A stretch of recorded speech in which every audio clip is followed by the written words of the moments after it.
D.Hill, what's good, gang? What's going on, man? We live. We got him here, man. We got him here. For those of you guys, man, that are just here, please welcome D.Hill to the morning show, man. Producer of Drake and Future, Life is Good, plus a whole bunch of other stuff, including a few other Drake and Future songs, man. He's DaBaby, Lil Baby, some crazy big names and stuff, man. Welcome to the show, man. Is all this new, or has it been a long grind to get where you are? I would assume. Man, it looks like it happened overnight, but it definitely was a long grind, man. For real, like super long. 3 years or more, for real. 3 years or more. That's not long at all, really, in the grand scheme of things. There's a lot of producers in this chat that I feel like have been working at it longer than 3 years. Like, I've been making beats for longer than 3 years, but I started taking it serious in 2017. Like, I started getting more strategic with my networking and stuff like that, and like just was like, I gotta approach it a different way, and that's why I say 3 years. But I've been making beats since 2008. Since 2008. So, walk me through, like, what is the difference between just making beats and then taking it serious? Like, what did it look like before, and then what does taking it serious look like? Before I was making beats, like before I started like being more strategic, I was like just focused on like just making beats for real. Like, I didn't even understand the concept of like getting big artists on my beats until I met Quay Global, like I say, in 2017. And like he basically like made me look at it from a different perspective, like seeing him go from just where he was. And I met Quay like right before my dog came out in 2017. So like he made me look at it in a way like I got to get people on my beats instead of me just making beats and putting them on YouTube or BeatStars and trying to sell them. Like, you can do it that way. There's nothing wrong with that. But I knew I wanted something different, so I took a different route. But basically, that's what it was for me at first. I was just making beats and putting it on YouTube and stuff like that. And then I met Quay, and I was like, you know what? I got to get people rapping on my beats. So that's when I started like taking a different approach on it. Now, we just had someone in here by the name of Shaq Diesel, dope producer manager, and we were just talking about this. There's a fine line between knowing when you're good enough to actually pursue that, or when, like, damn, bro, you're not even where you need to be. Sending out beats and stuff like that could actually hurt you. Well, what do you? It can. Can you explain? Go ahead. Yeah, no, I was just gonna say, can you explain a little bit your thoughts on that? Yeah, man, because if you send beats too early, like artists only gonna give you a few chances. Like, they know, artists remember who name pops up in the email and stuff like that. So if you send some terrible beats the first time and they don't get on them, okay, cool. Then you get another chance. They'll open your email again. If it's trash twice or three times, they might not open your email up ever again. Yeah. So it's important to hold on, I got Google talking crazy in the background. Hold on, let me go upstairs. Google thought you were talking to. Crazy. But my bad, man. Damn, that's some 2020 shit. You got to leave the room because some technology's talking too much. Google talking to me, man. But yeah, bro, you can mess up your chances if you send trash beats too many times. You feel me? Like, so I advise everybody to perfect their craft before sending out beats. You got to be honest with yourself too. Like, everybody want to believe that they're the hardest or whatever, but you really got to be honest with yourself. Like, it's not like you can send beats too soon. You feel me? I recommend everybody just like lock in and perfect their craft first. And how many years did you do that? It sounds like you almost did that for almost 10 years. You said you've been making beats since 2008? Yeah, I've been making beats since 2008, but like I say, like sonically, I started focusing on different aspects of this stuff too. Like 2017, like that was just a year when I just heard music differently. Like, I started paying attention to like how my beats were structured, the sound selection. What else? I even started making my beats 12 bars instead of 8. Like, just because that's what was going on. I was making the outro shorter because there was a trend that was going on. Like, if you notice, there was a point where outros on beats were like 8 bars. Now they're only 4. Yeah, so just me paying attention to stuff like that, that really helped me a lot. You gotta study. You gotta study the game. Study. Yeah, you really got to study the game. Like you got to study the production. You got to study what's going on. You got to just be hip to trends, but put your own twist on it. You feel me? There's a Yeah. lot. I feel like that stuff like comes with time. Like I feel like someone just getting like no experience making beats or music and only getting into it for 6 months. I feel like there's definitely people that naturally could just pick up and just naturally be a genius at it. But I think that for the average producer, it's you really got to put time in. Nah, for real, you really do. And like you got to make sacrifices too. It got to a point where I was tired of like going to work. I was tired of like working a 9 to 5. I was like, I know I can get further in music if I quit my job. So it takes a lot of time and practice, just like anything else. In the chat, they're saying they want to hear more about beat structure, man. Can you tell us what's your go-to structure right now? What's the best structure? My go-to structure, I do an 8-bar intro, 8-bar chorus, a 12-bar verse, another 8-bar chorus, and then a 4-bar intro. So basically, Outro, you mean? Yeah, I need to pull up a beat right quick so I can really show it. Hell But it's yeah. basically two 12-bar. Like the way I know about FL Studio, I can't really speak on for any other DAW. Yeah. But like 4 of the block, like you got like one block is 4 bars. So obviously 4 times 3 is 12. So that's how you do the verses. Let me see right quick. 8-bar intro. That seems kind of long, don't it? Let me see. Hold on. Let me pull up an FLP right quick, man. Just something I already finished. Just to show, you feel me? Yeah, definitely show.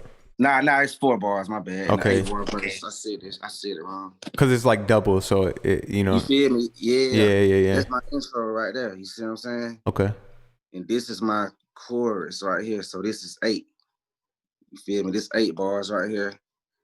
12 bars. I'm counting them by threes. 1, 2, 3. That's the outro on the verse. On the outro on the verse, you always want to make sure like there's like a breakdown of some sort to like let the artist know that the chorus is about to come back in. You see what I'm saying? Yeah. Hey, we got a D.Hill shows the screen video right now, man. Show us some of that sauce. I see Big White Beats kits. I'm calling out stuff, man. We need sure, the gym. Man. I fuck with Big White. They got the best. They really got the best drums. Hey, yeah. Let that thing play. This the last 4 bars of the outro. This the last 4 bars of the verse. We can barely hear it for some reason. You hear me? Damn. You know what I'm saying? We can't hear it, bro. Like that can make a big difference in somebody like getting on your shit. We couldn't hear it. We couldn't hear it. Y'all couldn't hear it? Nah, it was. I think it might have been too loud because you know how sometimes it's funny with microphones and shit. Oh, okay, bet. Hold on, right quick. Let me go to this right quick. Hold on.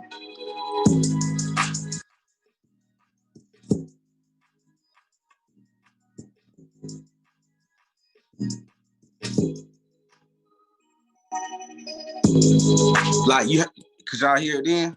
A little bit. It was kind of in and out, but I think we can understand the point. Go ahead. You feel me? Like you gotta have that empty spot to indicate that the hook is about to come back on. You feel me? So it's just little structural tips and stuff like that I took heed of. You feel me? Yeah. They helped me a whole lot. One thing I was surprised of on your screen, I saw no loops, no samples. I see all from scratch. Yeah, that's how I like to rock, man, because it's too much, it's too complicated with the loop game these days. And it makes it like people don't understand. Like if you sometimes when you use loops, it makes it hard for the song to get cleared. And like we're in a time right now, like they're doing producer agreements the day before the song drops. Right. So if you got a guy if you use somebody's loop and you can't get in contact with them, they don't have any representation. They're pushing for a Friday release. The shit might not come out because you can't get the shit cleared because you used the loop. You feel me? Mm-hmm. So I just try to make the process as easy as possible as far as the business, because like I don't want to have any holdups and stuff because I used a loop and I can't remember who loop I used, and I got to reach out to this person.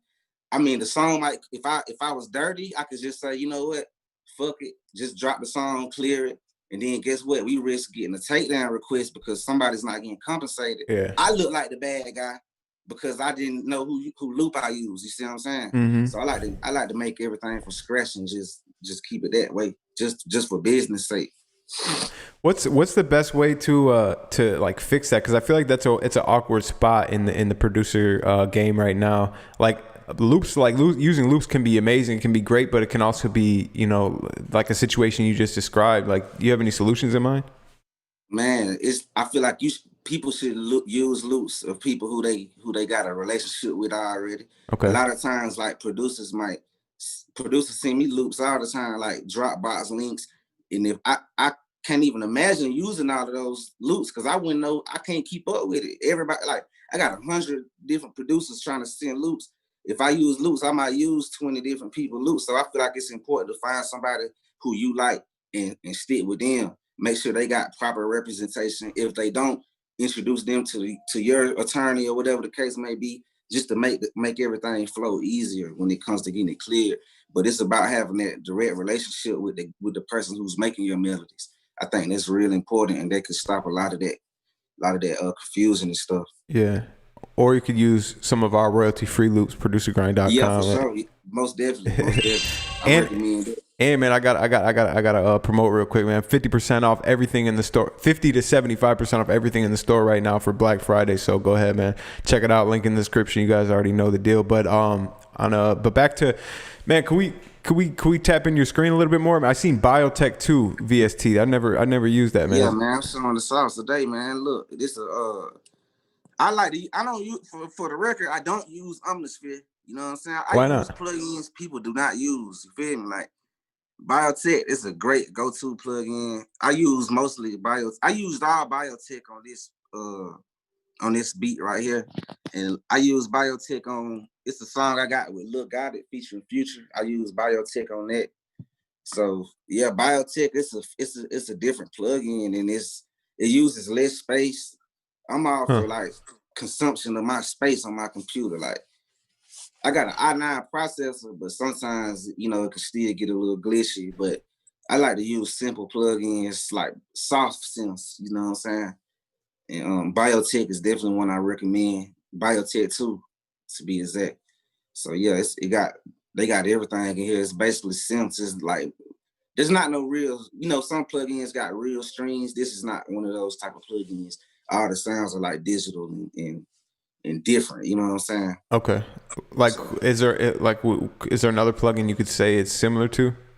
Let me see. Sound wise, I'd see. Go ahead.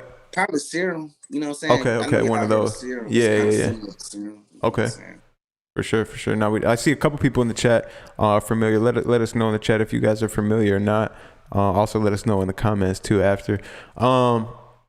Yeah, so a couple people are saying, can we see the mixer? Can we see some mixing sauce? Oh yeah, you know what I'm saying? I ain't gonna show all the sauce, but most of it, let me show you right quick. I mean, it ain't nothing to hide. You feel me? Like, you know, so I use Shaper Box, okay. EQ, you feel me? Shaper Box 2, you know what I'm saying? Let me see. What's this on? What channel? Shaper Box 2, I use that for panning. Like, some sounds, if it's a lot going on in the sound, you don't want it to go all in the same direction. You feel me? So you want to pan certain sounds that have movement, like an arc. I'm a pan it left and right. It adds a different dynamic to it sonically, and it's like, and it makes sure everything isn't muddy. Like, if everything's going in the same direction, it's going to be real muddy and cluttered, and it makes it hard for the engineer to mix it when they ask for the track outs. So that's another tip I recommend too: panning your sounds. It's a million ways you can pan your sounds. You can do it without a plug-in. You feel me? You can do it with automation. You can do it with just turning the knob left or right. Right. I might have like a lead in the background. I might pan it to the right a little bit. You know what I'm saying? I might pan another sound to the left a little bit, just to make sure everything is not going in the same direction. It makes it gives it a cleaner sound. Most definitely. Now, what are you doing on the master channel? Are you just doing soft clipper? Or? Nah, I never have and never will put nothing on my master channel ever. Never ever. Like, I keep that master channel just clean because I just want my product to be as raw as possible. You know what I'm saying? I don't want to add no cut on it. Like I just like the raw sound. You feel me? Okay, like the analogy for sure. Yeah. Dope, man. So what were some of the VSTs you used on Life Is Good? And I want to talk a little bit more about that song in general. Yeah, for sure. I use Bluetooth as a plug-in by Rob Pappin. Okay. Bluetooth. You know what I'm saying? I use that on every sound. It was only 3 sounds. It's on my other computer, which is slow as hell, so I don't want to open it up and stuff. But yeah, how the song came about, I basically just back in May of 2019, I sent that beat to Future, and the Future's engineer Eric reached out to me. He was like, yo, send me the files to So Gone 145 or whatever. I think that's the name of the beat.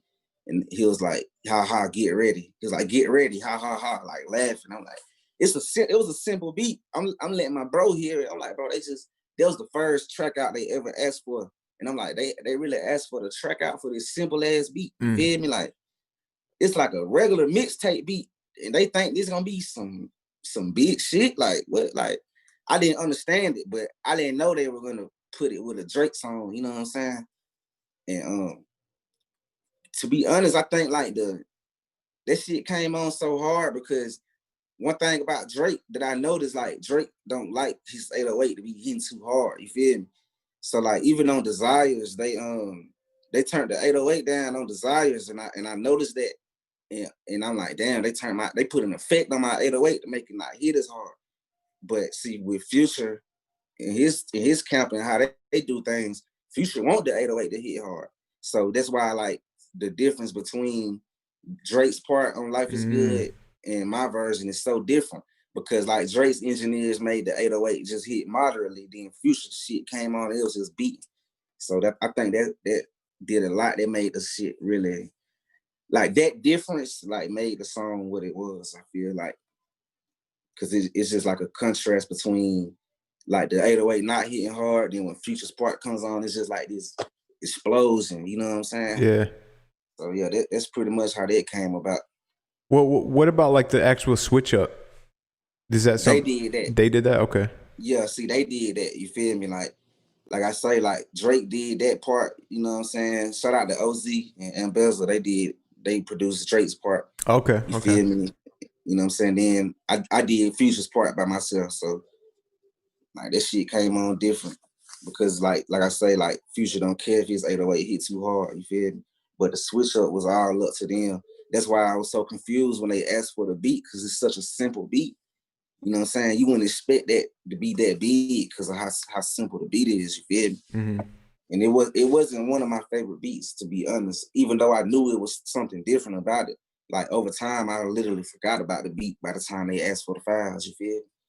So yeah, I love when people like that high level type of production, like where they blend beats and add switch ups. It's like, like some Kanye, real Kanye type shit, high level type production. Nah, for real. But it's real. I think it's real easy to fuck shit up if you try to do that type of shit too. Yeah, it is, man. They bro, it's crazy how they found the perfect 2 songs to switch up with. Yeah, and it's so unexpected. Like, man, they easily could have messed it up because that's a risky operation. You feel me? Like switching up from 2 songs with 2 different sounds. Like, this shit could be, you feel me? So yeah, we were debating like how it came about. Like, did they make the beat like this? You know what I mean? Like, was it after the fact? But it's good to finally hear how it went about.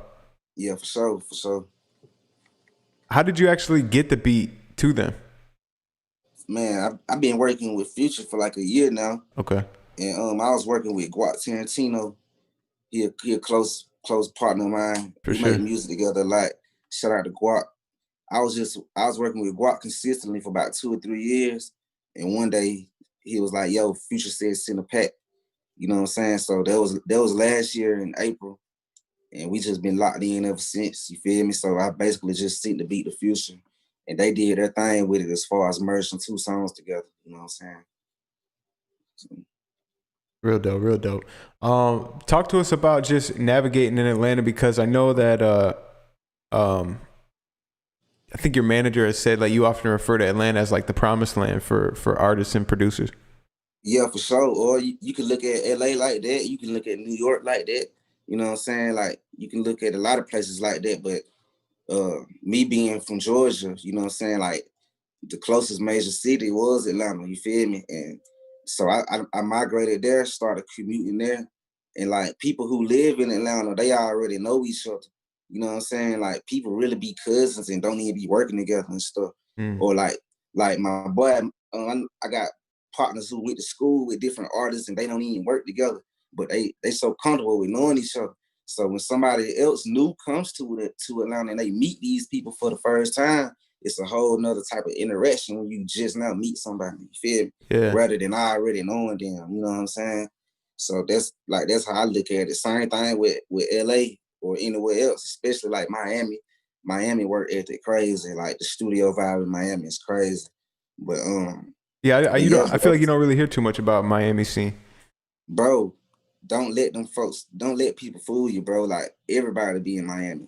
They might not even post it, but they be in Miami. Cause I be there sometimes, or I've gone sometimes and I see those same people.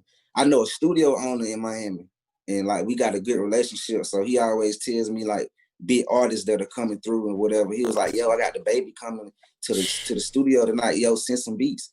And I'm like, damn, I just left Miami yesterday. And then like he just keeps telling me all these different artists are in Miami. I'm like, damn, people really be in Miami working. It's like people go to Miami to work to kind of get like a different vibe. And it's Yeah. closer to the South. It's already in the South. You know what I'm saying? It's cheaper to go there. It's just a lot of factors that make Miami a good place to go work. So yeah, a lot of people like you can go to Miami and get a lot of shit done. Like for real, it's like that's why I fell in love with Miami. I'm like, damn, everybody be here. You feel me? Yeah, that's dope, man. Like I said, like we haven't really had too much conversation about Miami, but because it makes sense though, because like right now and in like a month from now, it's gonna be the only place in America that's like warm and not cold. Like exactly. even LA is cold as fucking January and shit. You know what I mean? Like for sure. Yeah, like I say, it's closest. Is we already in the South. It's an hour flight for most people. You feel me? So a lot of people be like, "Hey man, fuck it, we're gonna go to Miami." It's even cheaper to fly private to Miami. It's cheap as hell to fly. Not cheap as hell, but relatively cheap. It's not 23,000 like it is to go to LA. You feel me? You can fly private to Miami for like 6,000. Oh, that's not So bad I at know. all. You feel me? I know a lot of artists take advantage of that, and a lot of producers I know be in Miami too. So I mean, I didn't ran into ATL. I ran into ATL Jacob and Mac in Miami, and and really I was with Gutter Tay. So he told me they was in Miami. I'm like, damn, they in Miami too. So Miami, one of them places like you'll be surprised who's really there. You feel me? Yeah.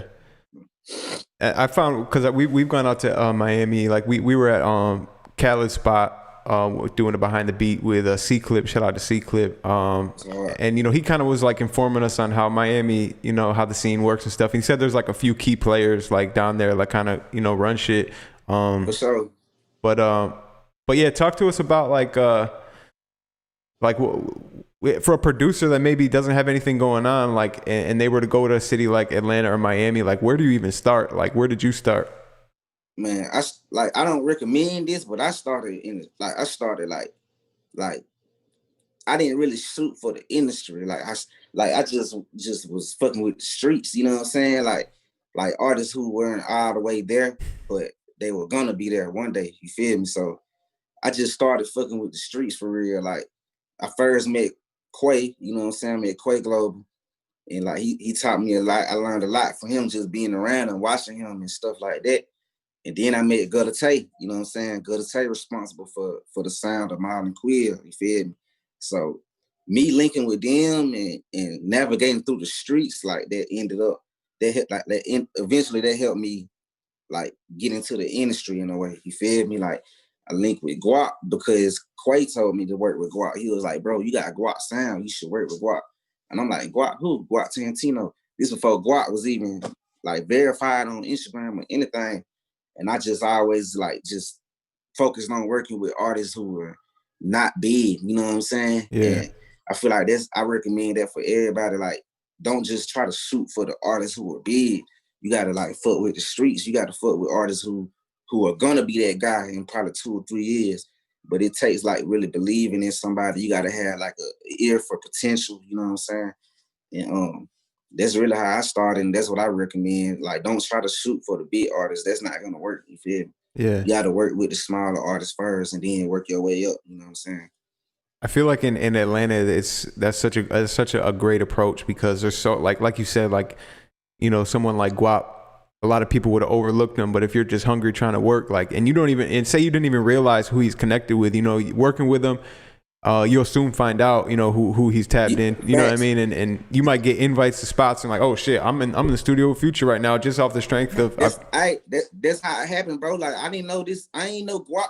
Like, I knew he was free bands, but I ain't think that much of it. You know what I'm saying? Yeah. Like I literally didn't even think about it. Like, one day, my buddy Dino, you know what I'm saying? I pulled up on him.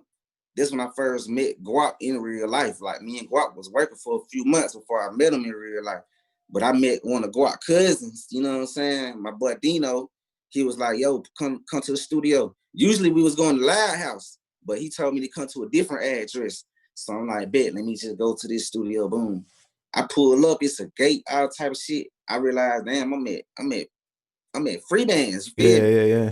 When I'm in there, like, I'm looking for Guap. Pluto walk in. This like 2-3 years ago. And you know what I'm saying? I accidentally walked in Future room. I ain't know. He let me in too. I guess he wanted me to see I was in the wrong room. You feel me? But like, until that point, I didn't know, like, I didn't even know Guap was like connected like that. You see what I'm saying? Because I was just focused on working with him. Then I didn't even know where he recorded it. So I go in this other room and Guap, like Dino, he was like, yo, this D.Hill. Guap then rapped on my beats for months. So he like, oh, damn, you D.Hill. Damn, bro, I didn't see your ass around. I didn't see you before. Damn, why you never I'm not the type of person to just introduce myself. You feel me? Like, if somebody don't know me, like this back then, though, like I wasn't really quick to introduce myself. I just like to be the fly on the wall and observe. You feel me? So like, he might be rapping on my beats and I'm in the same room with him. He don't even know it's me. You see what I'm saying? But it creates a different dynamic when they don't know it's you in the room. They think I'm just he just think I'm with his cousin. He think I'm his cousin, new partner or whatever. Yeah. But little did he know I'm the producer who beats he been rapping on for a few months. You feel me? So.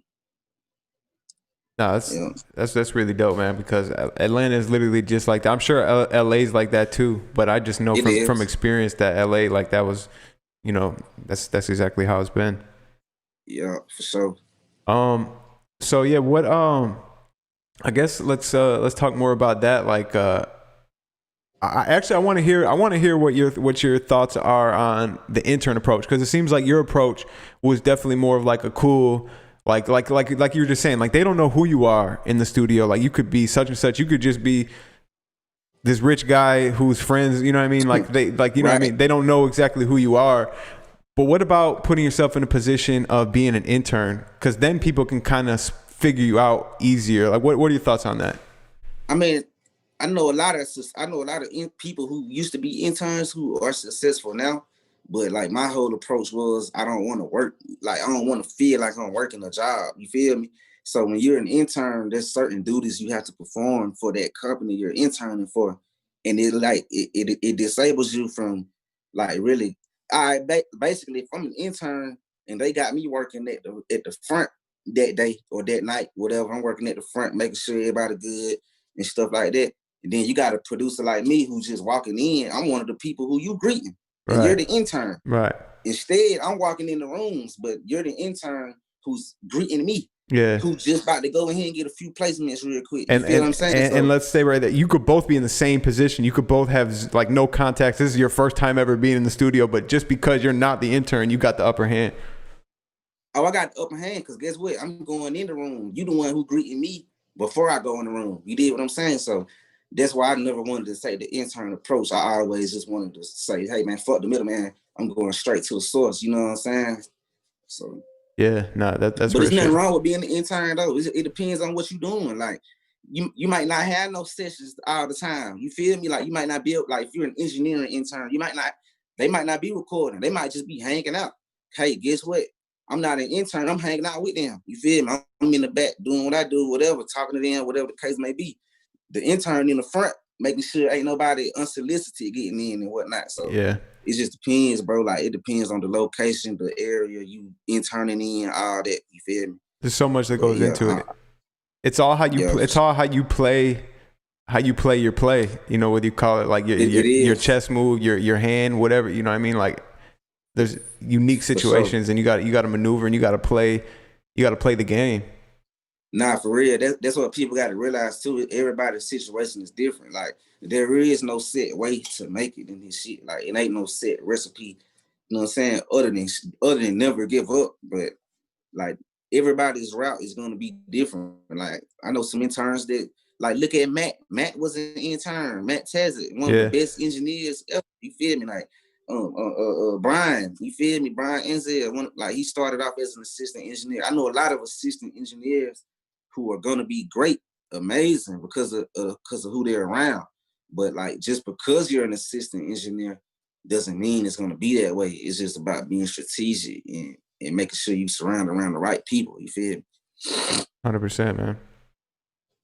Big gems.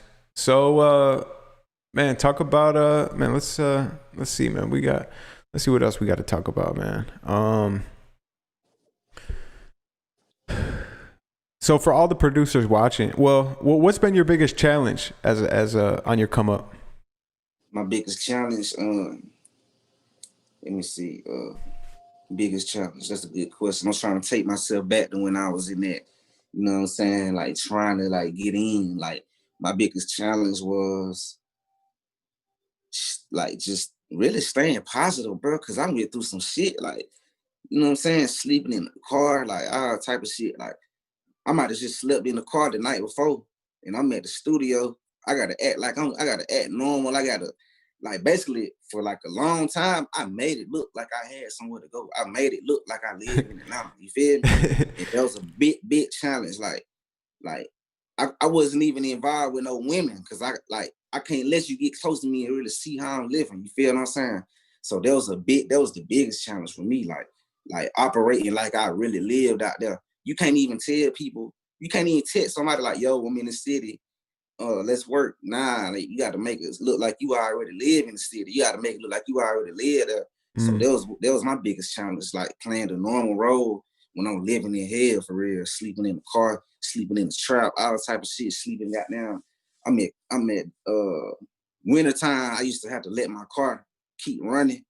I probably had $20 left in my name. I had to get food. It was either get food or put gas in my car so I can sleep at Quick Trip and leave the car running and make sure I don't run out of gas. You feel me? Just stuff like that really was the biggest challenge for me. And in the midst of all that, still coming to the studio and making myself look presentable. Yeah. You know what I'm saying? Stuff like that, just making it look as normal as possible. You feel me? That was the biggest challenge for me. You mentioned that there's a benefit to not making it look like, oh, I'm in the city, let's work. You got to make it seem like you're just there already. What's the reason behind that? Because it just makes it more organic. You know what I'm saying? Like if you are already into action, people don't look at it like you trying to be a part of their action. You don't want to make it look like you need something to do when you in the city. You should make it look like you already got action. Like even when you talk to somebody and they be like, yo, pull up on me. You got like, even if you ain't got shit to do, yeah, I got you after I leave my other session. Like you got to make it appear like you already got motion. But the best way to make it appear that way is to already really do it. You feel me?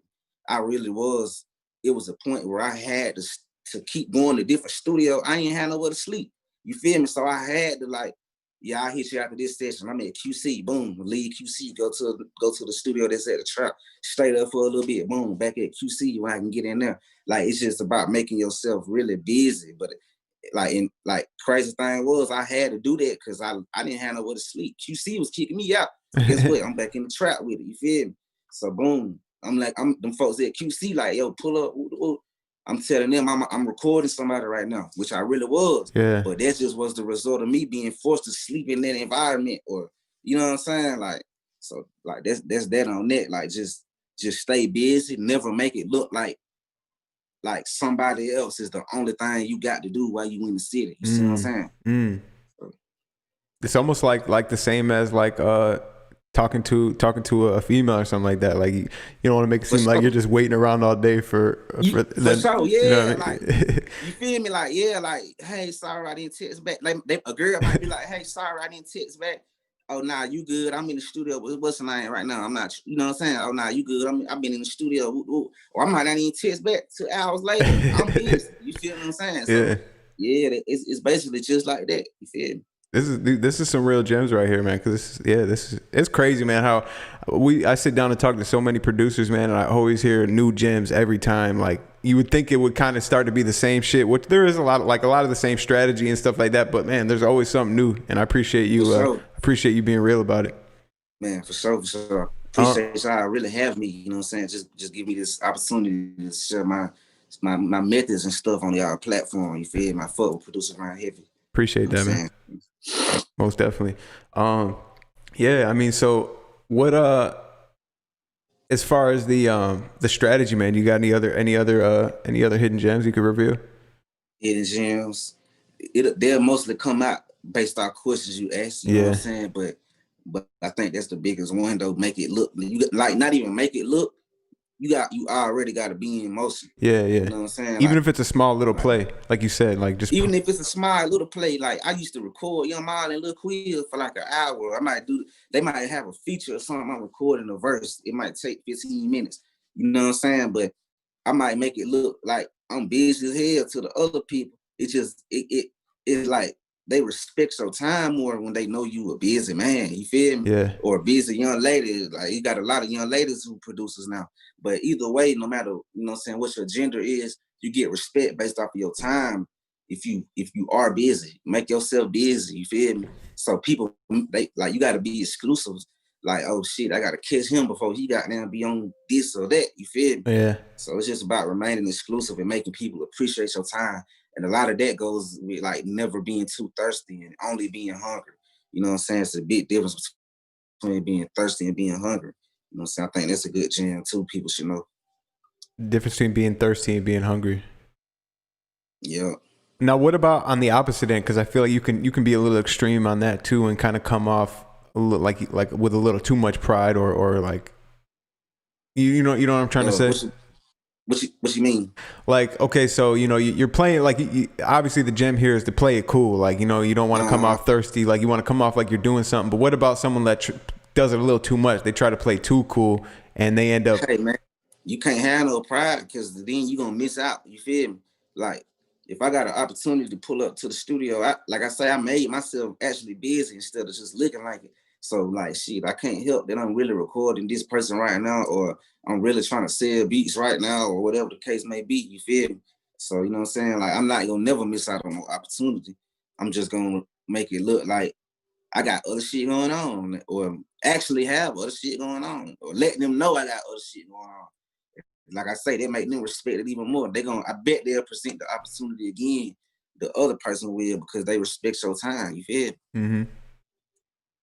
Now let's talk about building catalog, because I feel like at the same time, like talking about coming to a city like Atlanta, whatever, and having your little plays so you have something to do, and you're not just sitting around. The benefit of that is what we just covered, but it's also like just building your catalog like little by little, no matter if it's a person with 1,000 monthly Spotify listeners or someone with 100,000, 1 million, or all the way up to like a future level. Just want to hear your thoughts on building catalog. Man, that's the key right there. Like a lot of people shoot for making hits. I don't do that. I'm strictly focused on building my catalog. You did what I'm saying? Like bro, hits get made all the damn time. 2-3 years from now, people not gonna remember fucking Life Was Good was the #2 song on the Hot 100. They're not gonna give a fuck about that 2-3 years from now. But guess what they will recognize? Dan Holmes done worked with a lot of artists and had like a lengthy catalog. Like he stayed consistent. Yeah. You know what I'm saying? Because you got people that get one hit and you never hear from them again. Yeah. Or you got people that be in my DM, yo, I'm a multi-platinum producer, yo, I'm a Grammy nominated producer. I don't know them. I never heard of them though. And they reaching out to me. Yeah. You feel what I'm saying? So it's just like, bro, like that catalog is everything. Like fuck trying to make a hit or even getting a placement, bro. You gotta just get out here and get that catalog up. Like Godzilla by Young Mile. People remember that song. It's not a hit. but people remember it. It's a part of my catalog. You feel me? The shit I did with Kollision, people remember that. The earlier stuff I did with Guap, like people remember that.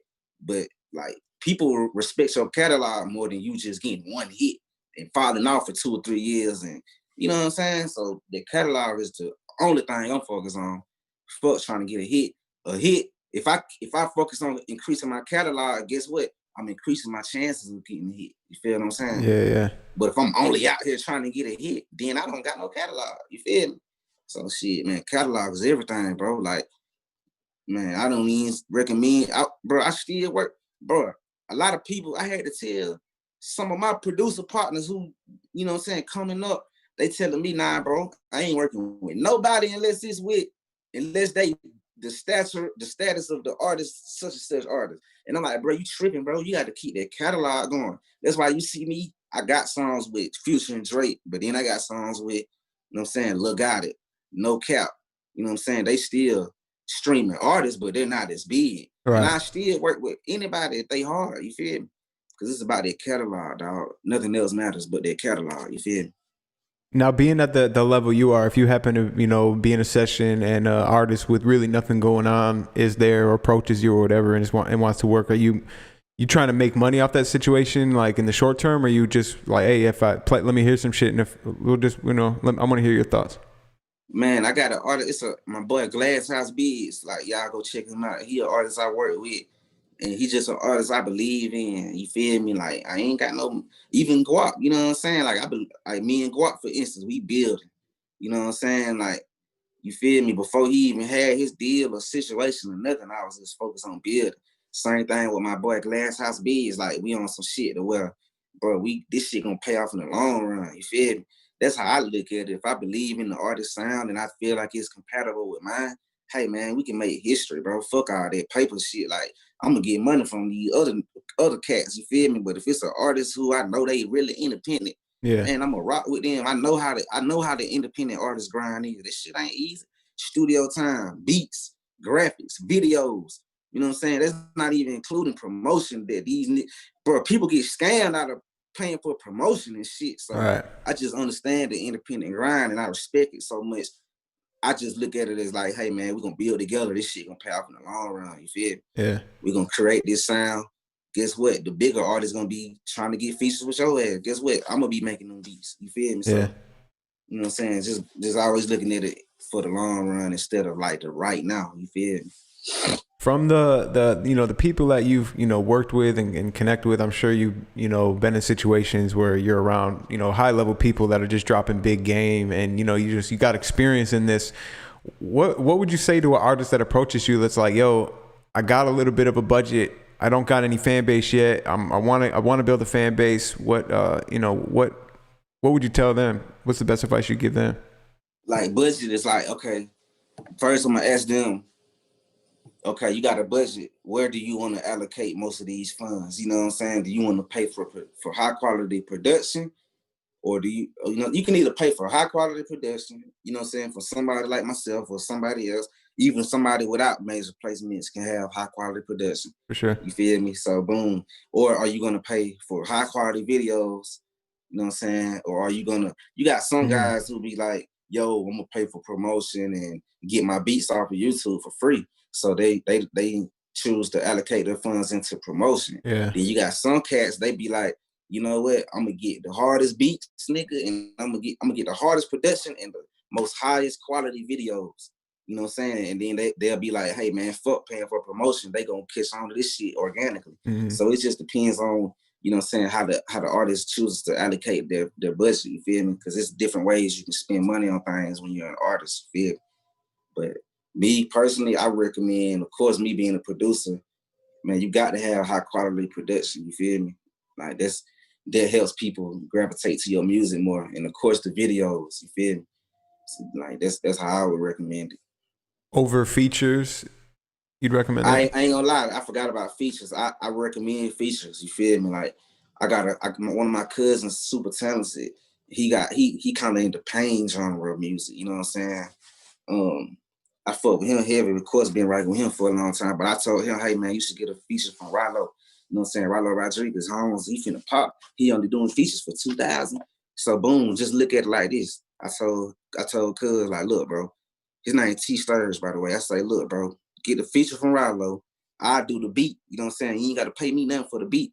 I go half with you on the feature. Hey man, that shit gonna go up. You know what I'm saying? We'll go half on the video, whatever. This shit gonna go up. We all going up. I produced the song with Rallo, which you want it. Right. This shit gonna go up. Everybody win. You know what I'm saying? So like yeah, I recommend definitely with features as well. You know what I'm saying? That's another one. I think that goes back to our conversation too with playing the game and chess moves, because like a move like that, right? You shouldn't expect immediate return on investment. You know what I mean? Like, and I think a lot of people look into it like, okay, well, if I spend $5,000 on this feature and I do the video and we do this right, then we could blow up and our lives could change. But it's like, see, I look at it like, I always tell my up and coming artist partners like, hey man, it ain't about, you should be doing things so you can pop. You should be doing things to keep the ball rolling or to make the ball roll faster. You know what I'm saying?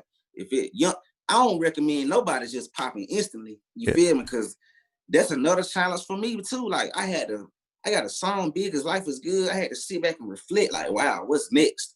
And then you got that complex in your brain like, oh shit, I gotta match up everything to this level. Yeah. Man, that's a toxic way of thinking. You feel me? So I don't recommend that strategy of trying to just pop. I don't recommend that for anybody because that shit can be toxic, bro.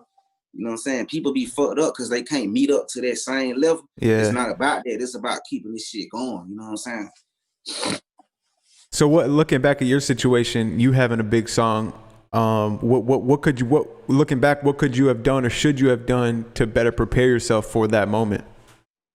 I ain't gonna lie, like I was already prepared because my whole strategy was I knew I was working with Future. You know what I'm saying? Before I even said anything to anybody, I was working Future for like 8 months straight, like probably about 4 to 6 months before I even heard a snippet or anything. All I know is Guap telling me, bro, Future rapping on your shit, bro. And I'm like, bro, I ain't heard this shit. I'm not excited. But the thing that got me most prepared was, I'm like, when I first found out Life Was Good was finna drop, what I did was made a whole, like I just was focusing on increasing my inventory, like inventory as far as like how many beats I got in the stash. I got plenty of beats in the inventory. You got to keep that inventory stocked up because you don't know how big a song gonna be when it drop. So, but I was already prepared. Like I'm like, okay, boom, they finna drop this shit. Let me already have enough beats in my inventory just in case other artists reach out to me. I'm already prepared. You feel me? So the best thing I can say is you got to have an inventory. You feel me? Got to have that fucking inventory because, bro, you might get a big ass song. You don't know who gonna reach out to you. You don't want to tell them I don't got no beats. What? Yeah. Man, what? That's like goddamn. That's like me going to Chick-fil-A trying to get me a chicken biscuit. They don't got no chicken. How y'all don't got no chicken in y'all Chick-fil-A? You feel me? So inventory is important. That's the main thing. Don't fuck up the brand image by not being prepared. You feel me? Facts, because it's a million producers. You know what I'm saying? Yeah. Yeah, because I've heard stories of people that get invited to sessions and they're like, "Damn, I didn't even bring no beats," or I don't even like, you know what I mean? Like, I forgot who it was. They were saying like they went through their email, we're playing old beats. And I think they were in a session with like Scooter or some shit, and he said that he was just like, "Nah, bro, this ain't it." He said Scooter was being cool, like he wasn't like get the fuck out of here, but he could tell like it was like, bro, I fucked this. I dropped the ball right here. I wouldn't have even played no beats. I would have just been honest about it, but I don't really. I try to keep my inventory stocked up, man. Like I don't never want to go through no shit like that and miss an opportunity, man. No, I can't afford to miss no opportunity. You feel me? So, someone says, how many beats should you have in the inventory at all times? It depends on how many beats you send. I only send 4 beats. I don't send crazy number of packs. I might send 3 sometimes. So if I got let's say I got 24 beats in my inventory, that's enough beats for me to send to 6 different artists. You know what I'm saying? That's a lot.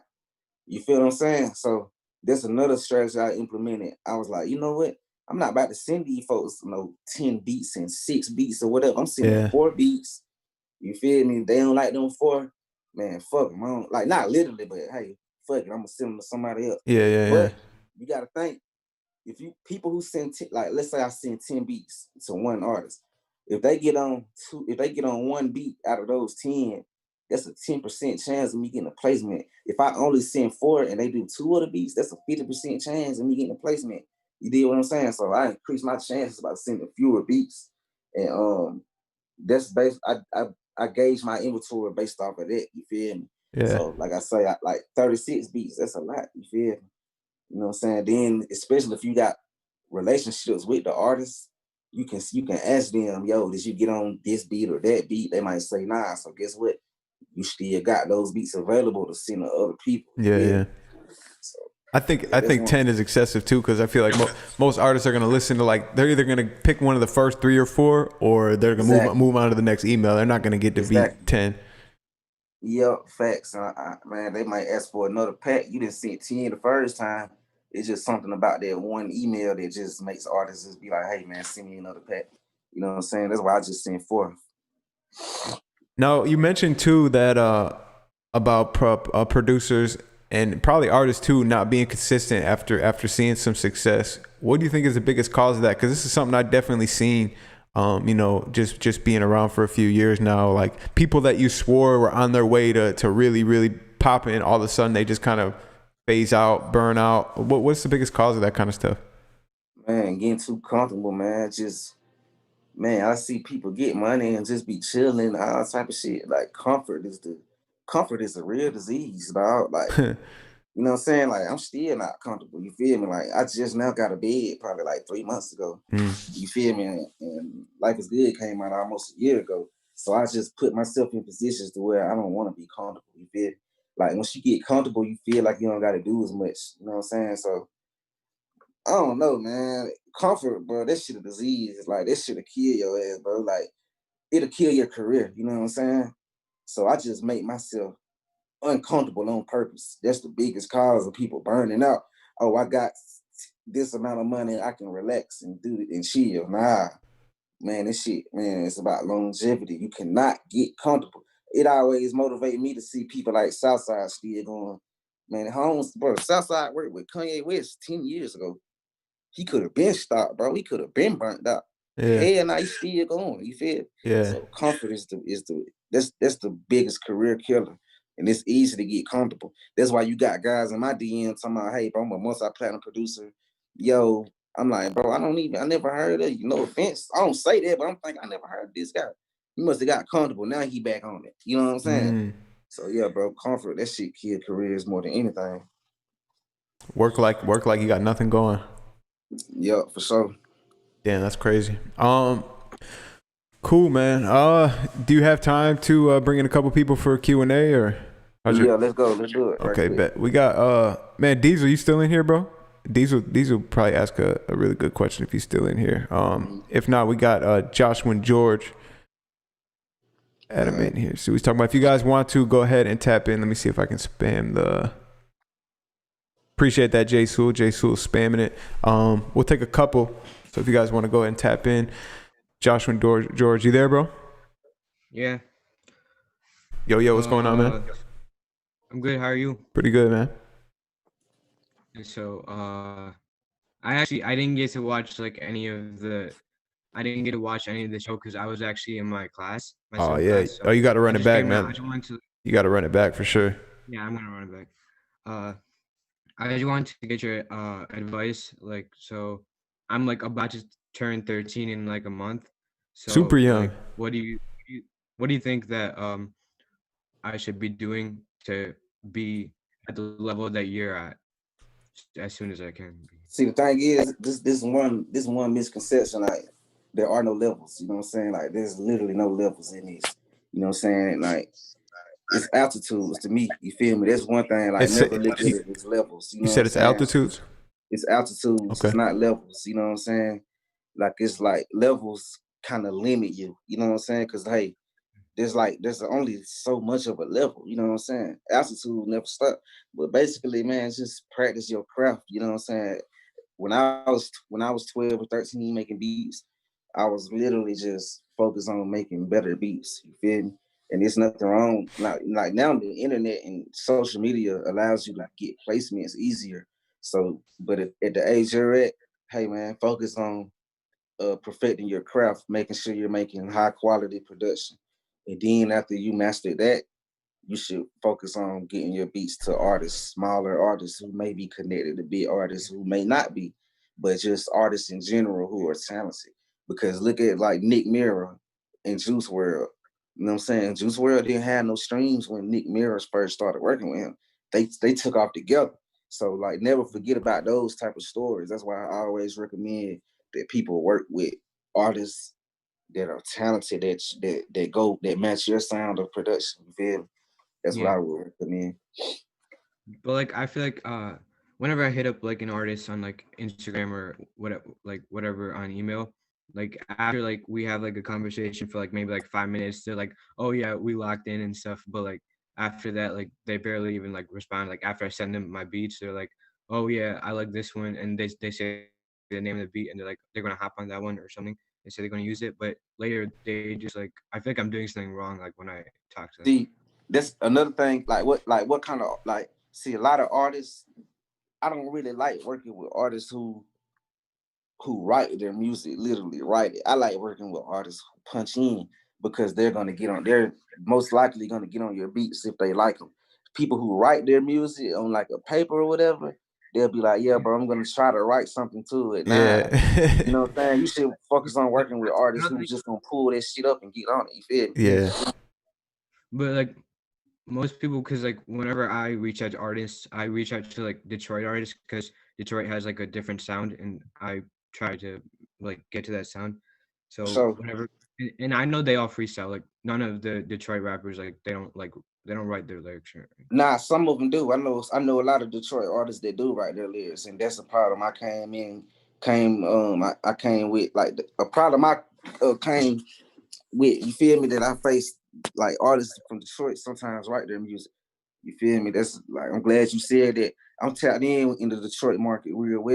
You feel me? I even went to Detroit and I really see their process. You know what I'm saying? So find Detroit artists that don't write their music. You feel me? If they do freestyle, try to make your beats so fucking hard. When as soon as they come on, they got to get on it. You feel me? And that takes Yeah, just hours of practice in your craft. You feel me? yeah. Let me ask you Yeah. this. Let me ask you this, Joshwin, bro. What other paths to success do you have in your life right now besides music? Like, what do you see as like the best bets you could take just for career and life? Uh, I don't know. I mean, I play soccer, but I don't know if that's really going to get me anywhere other than a college scholarship, or like I'm doing like okay in school. I mean, my parents still push me to do better, but I feel like I'm not like too good or anything. But if I had to like choose a career and it wasn't music, it'd probably be like business or something like that. Okay. So you should be successful either way, then, man, with a mindset like that. To be honest. Yeah, for sure. Especially being so young. Do But you? hey, man, I never had a plan B. You can Mm, ask my mama. I never had a plan B. So, hey, man, like just go with your heart, man. Your parents might be like, hey, nah, you should go to college. Man, go with your heart, man. I promise my mama, my family, glad I went with my heart. You know what I'm saying? They living good right now. You feel me? So I always go with your heart. They might try to tell you to go to college and take that route, but you should always go with what your heart is telling you. You feel me? did you ever have any fears of never making it? No, I never did. I always knew I would make it. Like I told myself and my mama and my peers, hey man, I'm not stopping till I make it. I might be 30 with my first placement. I'm still gonna make it in this shit regardless. Hmm. Respect. What about Yeah. Joshua? Do you ever have any fears of not making it or making the Yeah, wrong life move? yeah, because sometimes I feel like I'm not like hustling enough. So by the time like I'm like done with like high school and stuff, that I'll be like at that level where at that altitude where I don't have to like, I don't have to go to college or anything. I feel like if I think I have to like work harder, but I feel like it's kind of hard to get to that like point to be working that hard. But hey, 'Cause like look, think about it though. Metro Boomin went to college. You feel me? Metro Boomin didn't drop out of college until he got started getting some motion with production. You feel me? So he was in college, but when he started getting placements and stuff, that's when he quit college. You know what I'm saying? Yeah, But there's nothing wrong with college either, though. But you have to go with what your internal heart, internal self is telling you. You know what's gonna make you happy. You feel me? yeah, Real shit, man. Hey, appreciate you tapping in, Joshua. yeah. Thank you. No Bye. problem, man. Let's see. Maybe one or two more. Let's see. We got Icey in here. Let's see if he gets it together.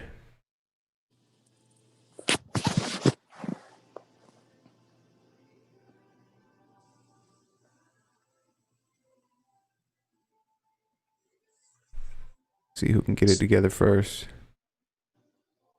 Icey, you there, bro? Yo, hello? Yo, what's going on, bro? What's up? You got a question or? Yeah, so like as a producer, like how did you come up?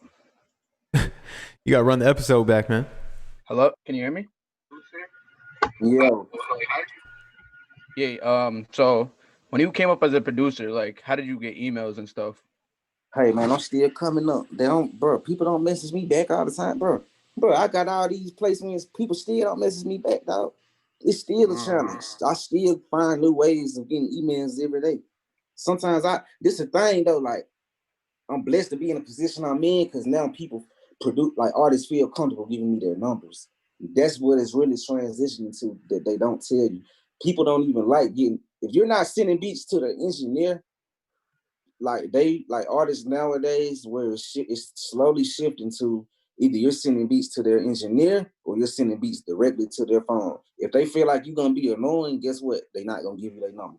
You feel me? So then guess what? Hey, you gotta find who their engineer is. You know what I'm saying? So find engineers. You know, one engineer might record 4 or 5 different major artists.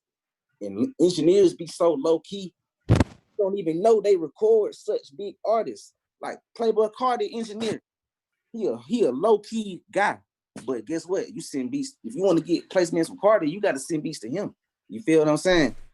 Or it's a million ways, but it's still hard for me. It's not easy getting emails. You know what I'm saying? Like sometimes they don't even open my messages still, but it's just that's the beauty of it. That's the what I love about it. You know what I'm saying? I don't never want it to be easy. You should always want to challenge yourself, and then never be tripping when they don't respond. Because a lot of artists who I reached out to last year, guess what? They in my DM now, regretting that they didn't message me back last year.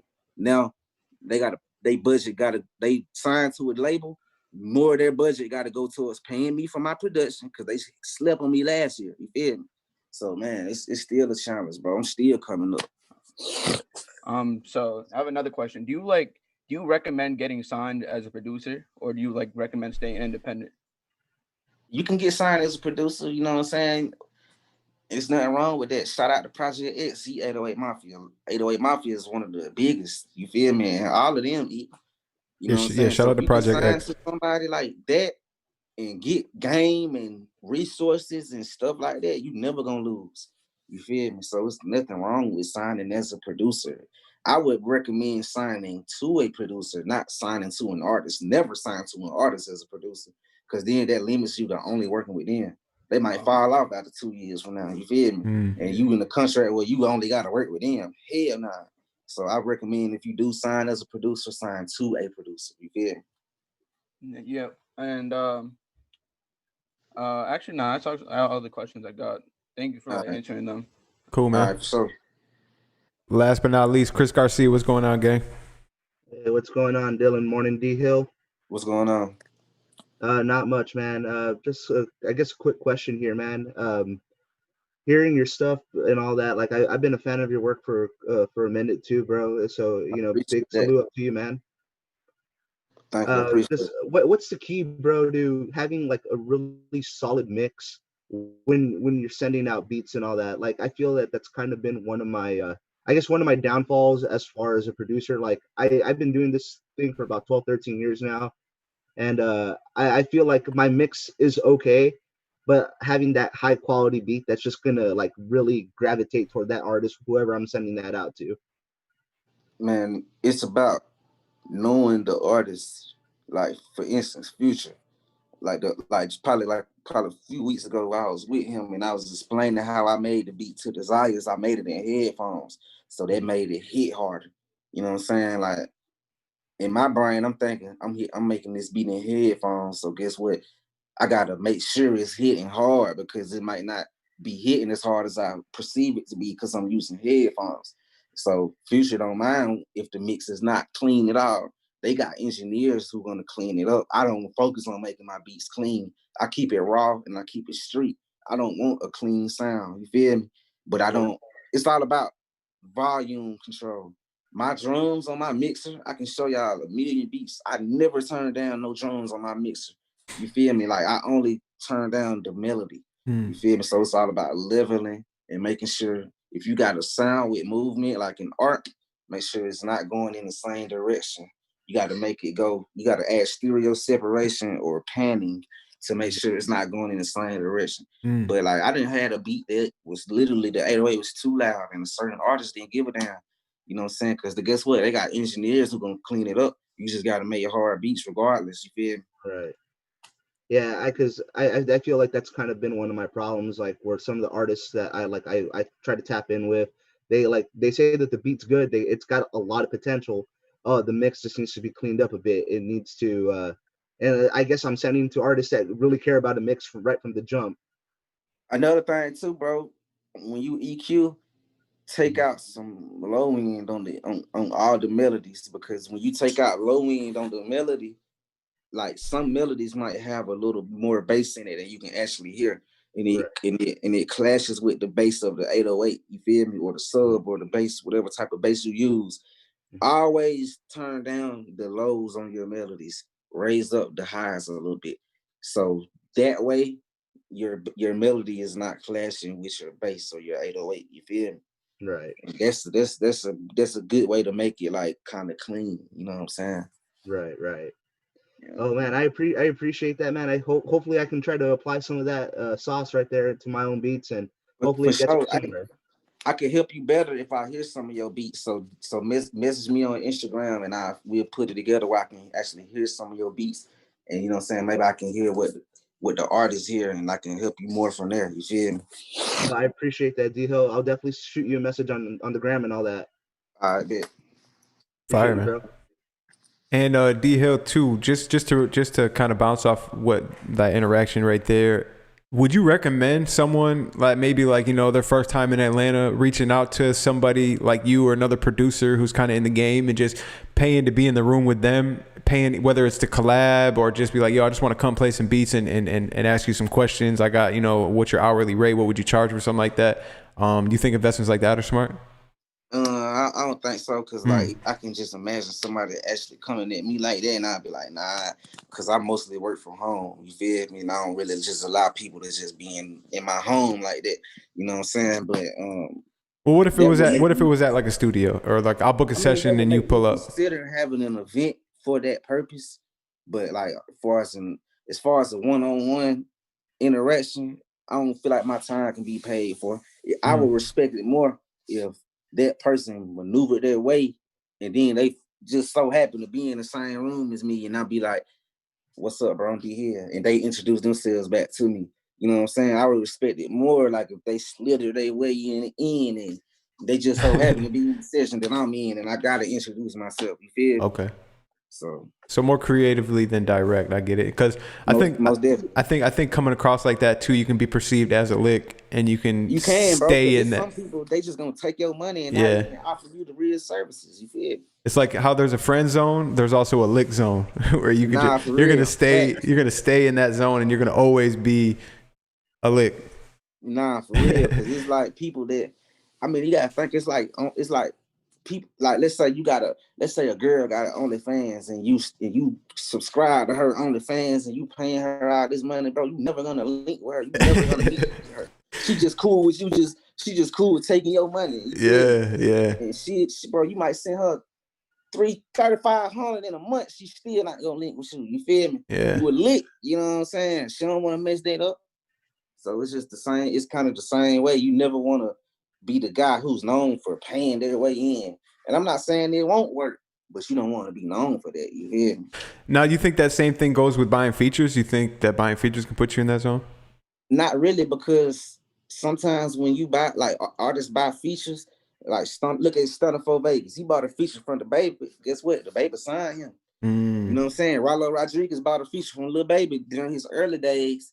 And guess what? Now Rollo signed with Lil Baby. So here now, features is a great way to connect especially if the artists feel like they can connect with you and relate to you, shit, you ain't gonna never lose in that situation. 100%, man. Hey, appreciate your insight, bro. Appreciate your time. Appreciate the gems. We definitely got to link. We definitely got to link up and do some more. Oh, already, bro. You already. Couple people are saying like, "Yo, D.Hill at the next Producergrind event." Who knows? Maybe that could be super lit let's too. do it. Hey, fuck it. We can answer 2 more questions, bro. I ain't got shit to do. You know what I'm saying? I can answer 2 more questions. All right, yeah, we got a couple people in the waiting room. Let's see what we got. All right. I'm always down. I got some time.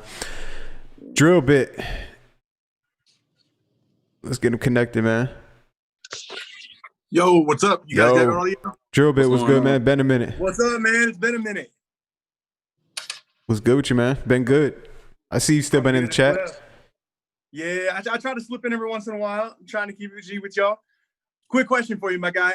What I wanted to know is what was the one thing that was kind of a breakthrough moment for you as far as branding yourself as a producer? What was that breakthrough moment that kind of separated you from the pack, kind of got your beats out in front of everybody else? And what do you think was that defining moment that really got you in the spotlight? Man, that's a good ass question. Like basically the placement of Life is Good, because I realized, like, you know what I'm saying? Like it made me realize that me taking the time to perfect my craft really wasn't for no reason, because the beat, the Life is Good, don't even got my tag on it. But it's like a good level of production to where everybody knew it was me. Like that, it was just so big that people had to find out who made that beat. You feel me? So right. Moment, man, and that came off from me perfecting my craft and making sure my beats was as high as quality as I could get them. You feel me? Right, I feel you 100%. Yeah. And then the other thing on that is, what are you trying to do now to kind of ride that wave out so you stay on top of it and you keep that momentum going now from where you are? Because I mean, obviously that's a huge success. You've got one of the biggest tracks in the world that dropped, man, and it's like, how do you follow that up? Is there a lot of pressure there?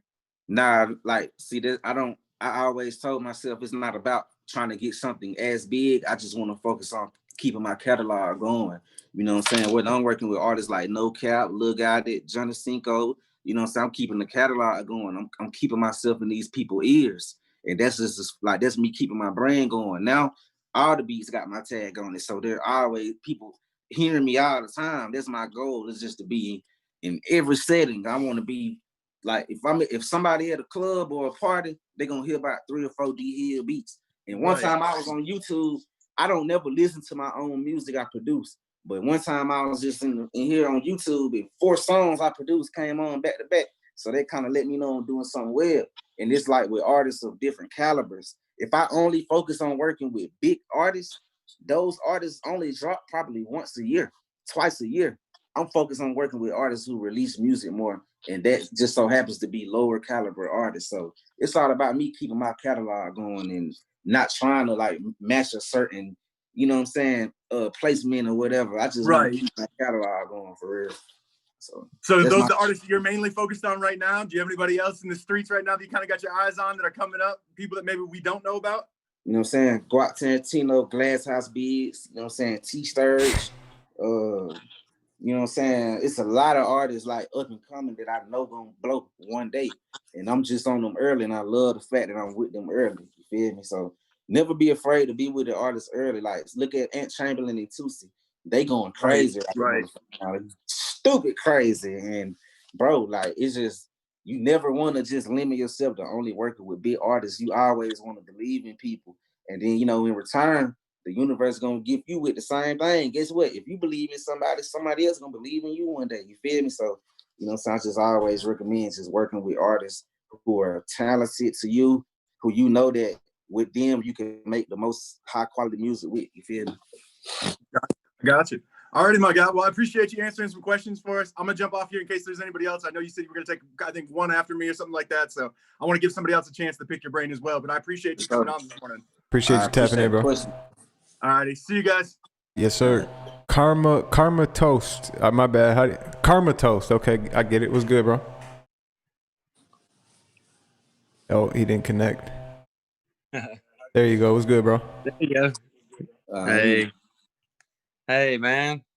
I appreciate you answering the questions, man. Long time this stuff.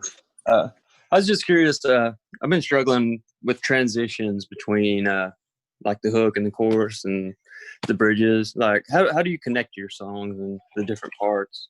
Like I said, like 4-bar intro with my tag on it, of course. 8-bar hook. At the end of the last 4 bars of the 8-bar hook, probably like the last 2 little squares, I take the drums out and only leave the melody, just so we can let the artist know, hey, the verse is about to come on. 12-bar verses, you know what I'm saying? Yeah.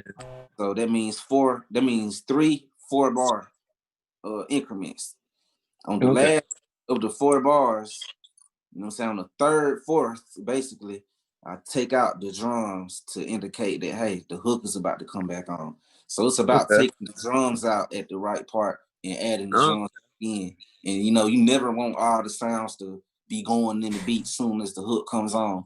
You want to that adds like a natural build up. Okay, bet I might have like, you know what I'm saying, like, let's say The Beat to the Box by Roddy Ricch. You know, it has that one sound at first, and then the other sounds come on the second part of the chorus. So it really takes just studying music.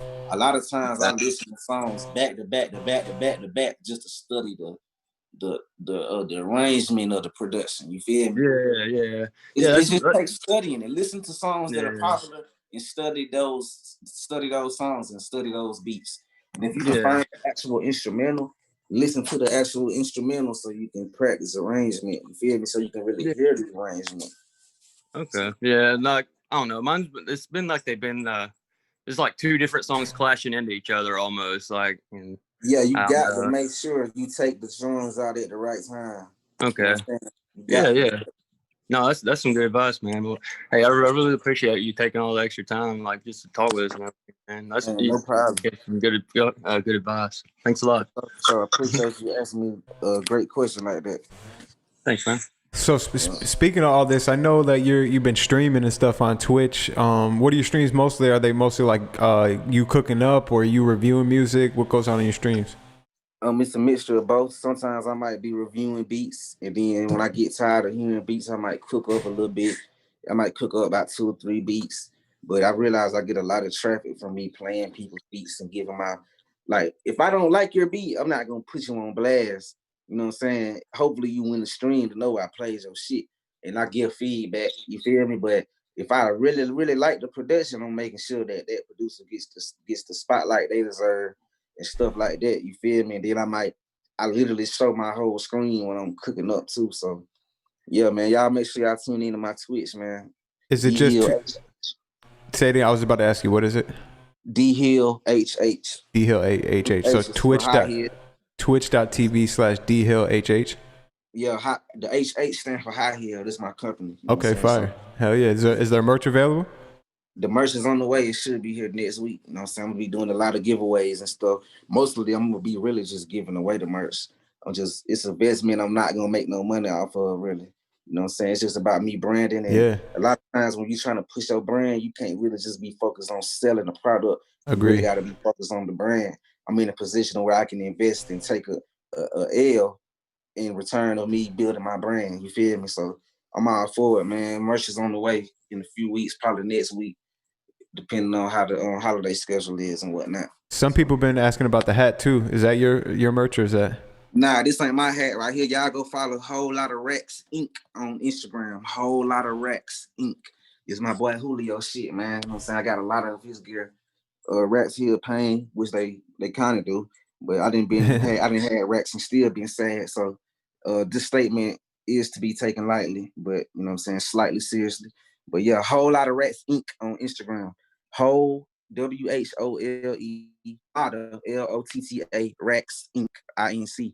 You know what I'm saying? Go tap in with my boy, man. He gonna get you right, man. We got the hoodies and everything. So, you know, I just support brands, you know what I'm saying? Like, this the thing, bro. The energy you put out in the world, dog, that's what you gonna receive. So, man, I only wear people's shit. So I feel like, man, my shit gonna do pretty well. You feel me? So I'm just all about, you know, giving what I want to receive in life. You did what I'm saying? So most definitely, bro. Man, shout out to all the brands, man. Yeah, I need a pack. I need a pack when the High Hill merch drops. Yeah, I'm most definitely make sure you get one for sure. Say less, bro. All right, man. Appreciate you once again. Appreciate all the gems, and look forward to doing more shit in the future. All right, man. Appreciate it. Yes, sir, man.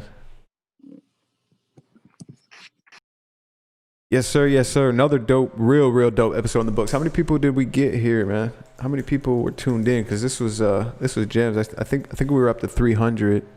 Oh, okay. Yeah, we're at 302 right now. Really dope, man.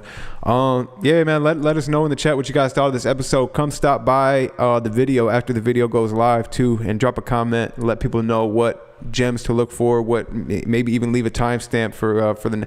That's how you can help the next producer out, man. If you were here, if you were one of these 300 producers that got to absorb the gems, man, come back once the video is up and drop a little timestamp of some of the best gems. And who knows, we might use it for one of the clips on IG. And if we use one of your clips, we'll definitely be more than happy to give you guys some credit. That's one way that we can, help out each other in the community, is let people know in the comments, what timestamps are all the gems, and that's for every episode. So the regular podcast and the morning show. If you guys are ever asking one way you can give back and help us out a little bit, that's a big way right there. Or you can feel free to reach out to Lano and let him know some ideas and gems that you have for timestamps. Other than that, man, I appreciate you guys. TB Digital has been going crazy. He's got another video dropping in 30 minutes. I think this the third or fourth day in a row he's dropped a video, so shout out to him.